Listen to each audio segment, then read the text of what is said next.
Nací en 1989. Soy parte de una generación que vivió toda su vida en democracia. Los violentos años 70 no llegaron a mí más que como un ejercicio de memoria histórica que se convirtió en política estatal justo cuando entré en el colegio secundario. En la práctica, esta política funcionó como un proceso de destrucción de la verdad histórica con fines partidarios, ideológicos y económicos. Lejos de conocer lo que verdaderamente ocurrió en la década del 70, los alumnos del siglo XXI fuimos adoctrinados en un relato historietístico, maniqueo y reduccionista. Si la teoría de los dos demonios ya era en sí misma reduccionista, dado que le salvaba el pellejo a la casta política, responsable primero de impulsar el terrorismo y después de promover la represión ilegal, la primera década del siglo XXI conoció la teoría del demonio único. La teoría del demonio único dice más o menos así: el horror de la década del 70 empieza un 24 de marzo de 1976, día en que las Fuerzas Armadas encabezan un golpe de Estado poniendo en marcha un plan de aniquilamiento de jóvenes idealistas que luchaban por un mundo mejor, dejando como saldo 30.000 desaparecidos. Esta era toda la historia que nos contaban en el colegio. Pero a mí algo no me cerraba. Me parecía que al relato le faltaban partes. Me parecía que la historia que me estaban vendiendo estaba sesgada e incompleta. Por eso, a mis 15 años, decidí empezar a investigar por mi propia cuenta. Accedí a numerosa bibliografía, recorrí hemerotecas y me entrevisté con protagonistas de la época, y así pude conocer mejor nuestro pasado. Mientras hacía esto, era notorio en el colegio que a la mayoría de mis profesores no les agradaba que un simple alumno pusiera en crisis la teoría del demonio único que ellos tanto se esforzaban por instalar. Recuerdo la incomodidad en sus rostros cuando les hacía preguntas que no podían o no querían responder. En una ocasión rompieron carteles de las víctimas del terrorismo que yo había llevado para que el resto de los alumnos no conocieran nada sobre estas víctimas. En otra ocasión llegaron a sugerirme que si no aguantaba el adoctrinamiento, me cambiara de colegio. Todo esto aumentaba en mí la pasión por la verdad histórica. Desde entonces entendí que la historia no es solo aquello que nos cuentan, sino sobre todo lo que nos atrevemos a descubrir. En realidad, el horror de los años 70 fue parte del contexto de la Guerra Fría, en el que los Estados Unidos y la Unión Soviética, las dos superpotencias de la época, se enfrentaron de forma indirecta a través de sus respectivas áreas de influencia. Nuestra América Latina, en particular, fue el escenario de conflictos armados internos entre organizaciones terroristas y guerrilleras que respondían a los ideales del socialismo, por un lado, y por otro lado, las Fuerzas Armadas de los respectivos países que protagonizaron golpes de Estado en toda la región. Ya desde la década de 1960, las organizaciones terroristas de izquierdas afloraron en toda la región, auspiciadas en la mayoría de los casos por la Cuba del tirano Fidel Castro. Así, en Chile operó el MIR, en Uruguay los Tupamaros, en Bolivia el ELN, en Paraguay el Movimiento 14 de Mayo, en Colombia las FARC, el ELN y el M-19, en Brasil la Acción Libertadora Nacional, en Venezuela las Fuerzas Armadas de Liberación Nacional, en Guatemala las Fuerzas Armadas Rebeldes y el Ejército Guerrillero de los Pobres, en El Salvador las Fuerzas Populares de Liberación y el Frente Farabundo Martí, en Nicaragua el Frente Sandinista, en Costa Rica el Movimiento Revolucionario del Pueblo, en Perú poco más tarde Sendero Luminoso y así sucesivamente. En lo que respecta a la Argentina, las organizaciones terroristas de mayor envergadura fueron los Montoneros y el ERP, Ejército Revolucionario del Pueblo. Ambas fueron creadas varios años antes de 1976 y llevaron adelante los más horrendos crímenes y actos de terrorismo.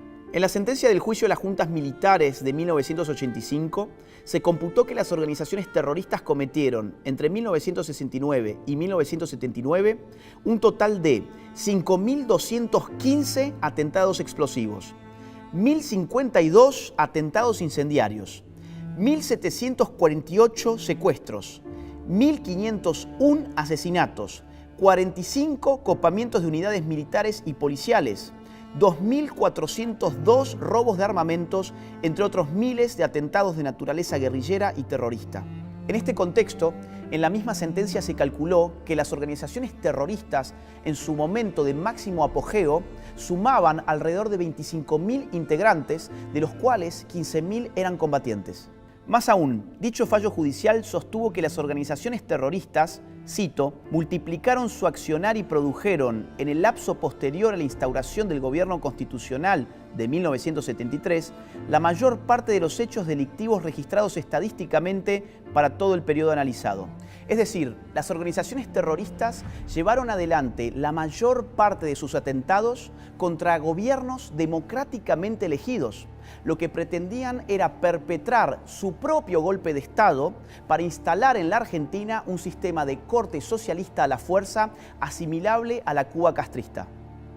Este ataque fue direccionado desde el extranjero. El apoyo cubano a los terroristas no fue solo ideológico, sino también logístico, económico y militar.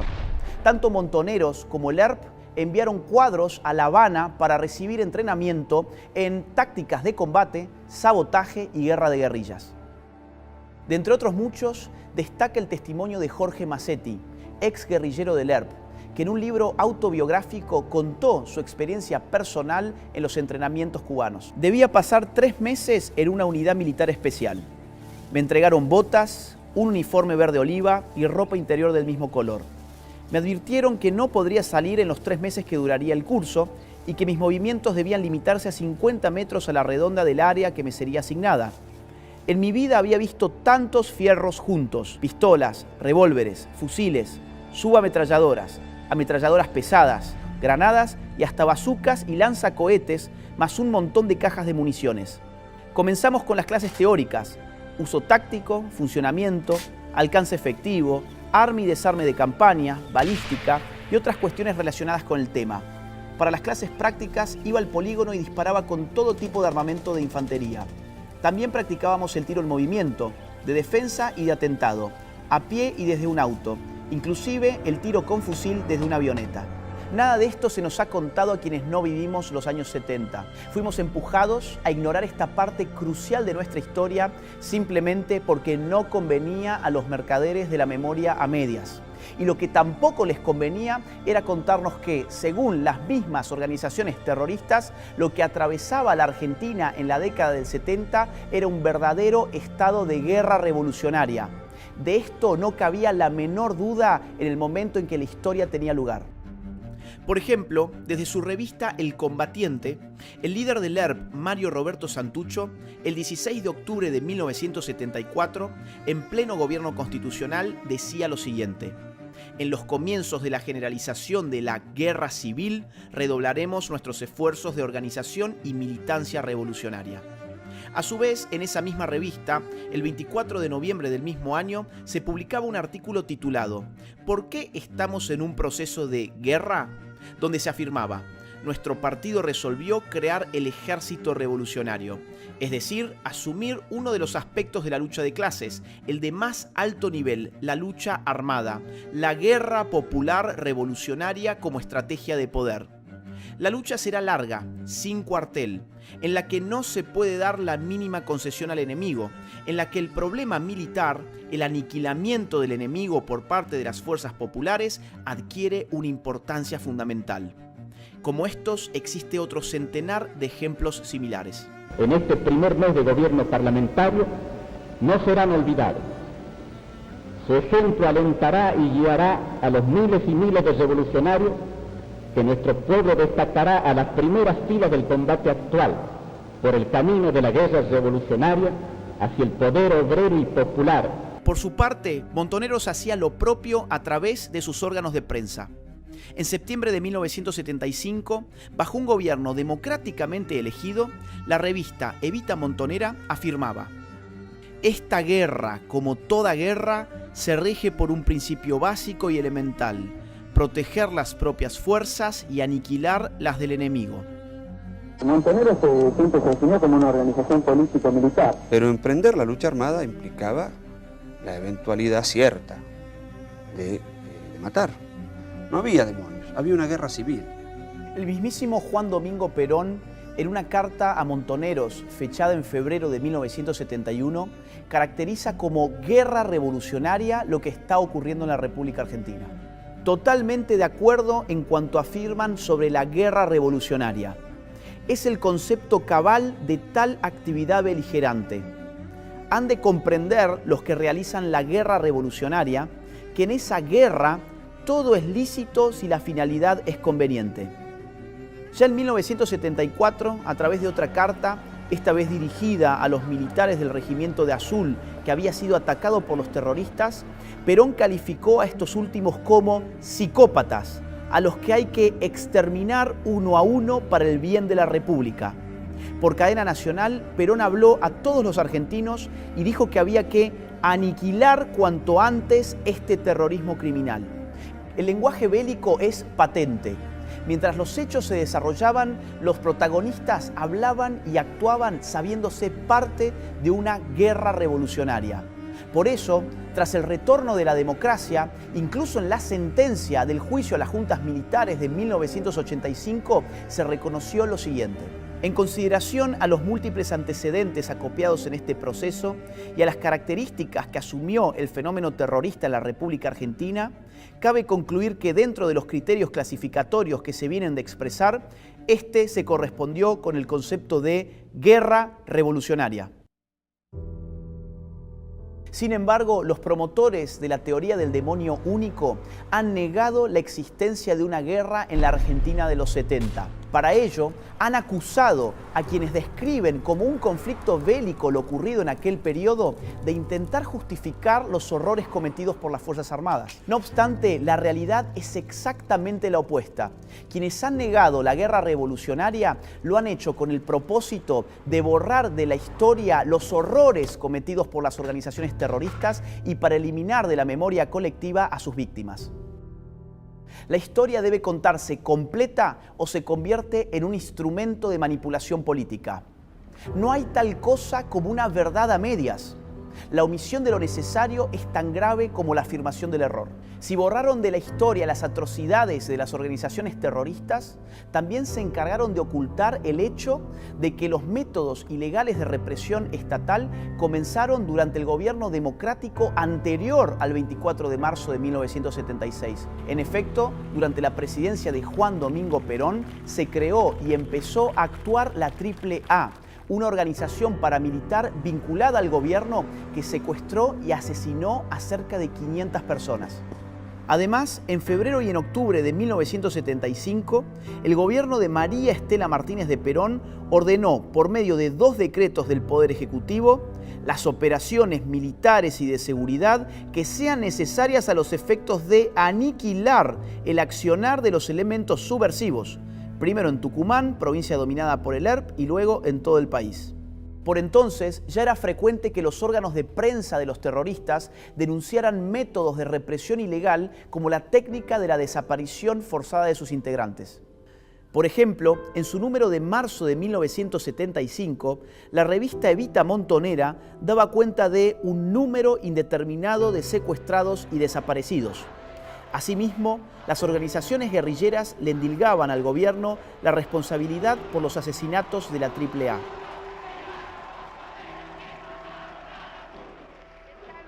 Hay que recordar que la CONADEP, la Comisión Nacional creada tras el retorno de la democracia para investigar la represión ilegal del Estado, contabilizó en su libro Nunca Más varios cientos de desaparecidos en los meses previos al 24 de marzo de 1976.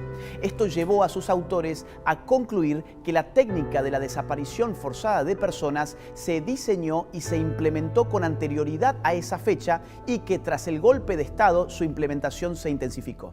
Según el anexo más actualizado del Nunca Más, hubo 1.169 desaparecidos entre 1969 y el 24 de marzo de 1976. ¿Por qué borraron de la memoria esos desaparecidos? ¿Tenían acaso menos valor por haber desaparecido antes del 24 de marzo de 1976? Más aún, ¿de quién son responsabilidad esos desaparecidos?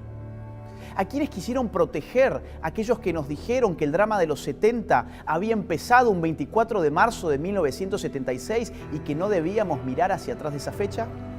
Tras el golpe de Estado del 24 de marzo de 1976, la horrorosa represión ilegal continuó y se intensificó. Las ejecuciones, las torturas, las desapariciones fueron parte de la metodología empleada. Por intereses políticos, ideológicos y económicos, los partidarios de la teoría del demonio único decidieron no ajustarse a los números que surgían de las investigaciones realizadas desde la vuelta de la democracia, sino que se empecinaron con instalar la consigna de los 30.000 desaparecidos. ¿Pero cuál fue el origen de esta consigna?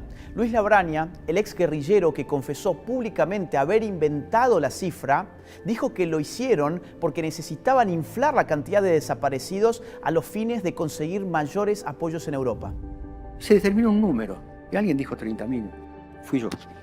Pero el negocio del setentismo, propiamente dicho, se inauguró tras el retorno de la democracia.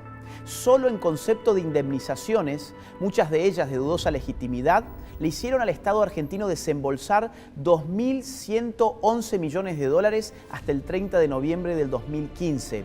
A esto hay que sumarle los negociados de los autodenominados organismos de los derechos humanos con el Estado, que en realidad funcionaron como estructuras de poder político de los gobiernos de turno. Desde universidades de mentira hasta constructoras fraudulentas de casas que nunca se hicieron, la corrupción afloró por doquier. Estos organismos no solo fueron financiados con recursos del Estado, sino que también sirvieron como usinas de adoctrinamiento y como trampolines políticos para sus dirigentes. Mientras tanto, las víctimas del terrorismo nunca recibieron reparaciones ni reconocimiento alguno. El resultado fue un modelo de impunidad selectiva en el que algunos cobraban millones y los otros ni siquiera tenían derecho a la memoria. Regresando a la cifra de los 30.000 desaparecidos, lo cierto es que jamás surgió de ninguna investigación.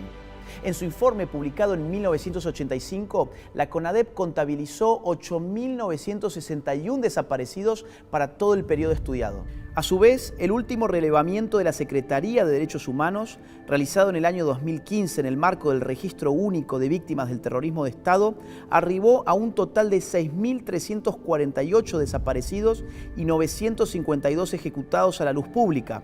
Sumados, dan 7.300 casos entre desaparecidos y ejecutados. Siempre me pareció inadmisible que existiendo investigaciones oficiales llevadas adelante y actualizadas bajo gobiernos democráticos, se nos hubiera impuesto una suerte de obligación moral de mentir.